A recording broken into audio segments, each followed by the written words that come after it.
Hi friends, ఈరోజైతే ఉడకబెట్టిన చిక్కుడుకాయలతో fry ఎలా చేస్తారో మీకైతే చూపించబోతున్నాను. ముందుగా చిక్కుడుకాయలని ఒలుచుకొని ఒక గిన్నెలో వాటర్ పోసుకొని కొంచెం సాల్ట్ అయితే వేసుకొని బాగా ఉడికించుకోవాలి. అవి ఉడికించుకున్న తర్వాత ఒక బాండీ పెట్టుకొని అందులో కొంచెం ఆయిల్ అయితే యాడ్ చేసుకోవాలి. ఆయిల్ హీట్ అయిన తర్వాత కొన్ని తిరగమాత గింజలు, కరివేపాకు అయితే వేసుకోవాలి. కరివేపాకు చిట్పట్లాడిన తర్వాత కొన్ని వెల్లుల్లి రెబ్బలు అయితే వేసుకోవాలి.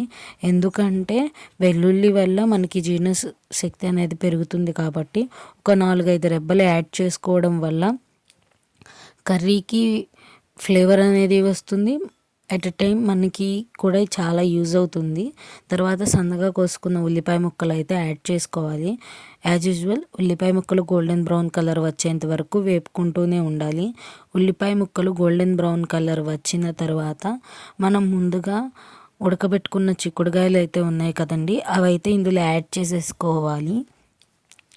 యాడ్ చేసేసుకొని 1-2 సార్లు బాగా అయితే తిప్పుకోవాలి. ఇప్పుడు మనం చిక్కుడుకాయలు వేసుకున్న తర్వాత అందులో ఎక్కడన్నా వాటర్ ఉంటే అవన్నీ బయటకు వచ్చేస్తాయి అన్నమాట, ఉడకబెట్టాం కాబట్టి. అందుకని ఒక 2 మినిట్స్ పాటు హై ఫ్లేమ్ మీద వేపుకుంటూ ఉండాలి. తర్వాత కొంచెం పసుపు అయితే యాడ్ చేసుకోవాలి. పసుపు వేసుకొని 1-2 సార్లు బాగా కలుపుకోవాలి. ఈ ప్రాసెస్ మొత్తం హై ఫ్లేమ్ మీదే చేయాలండి, ఎందుకంటే ఆల్రెడీ ఉడికిపోయినాయి కాబట్టి వేగడానికి ఎక్కువ టైం అయితే తీసుకోవు. తర్వాత కొంచెం సాల్ట్ అయితే చూసుకొని వేసుకోవాలండి, ఎందుకంటే మనం ఉడకపెట్టేటప్పుడు వేసాం కాబట్టి ఎక్కువ అయితే మళ్ళీ ఉప్పు ఎక్కువ అవుతుంది, తినలేము. కాబట్టి ఉప్పు చూసుకొని అయితే వేసుకొని 1-2 సార్లు బాగా తిప్పుకుంటూ ఉండాలి.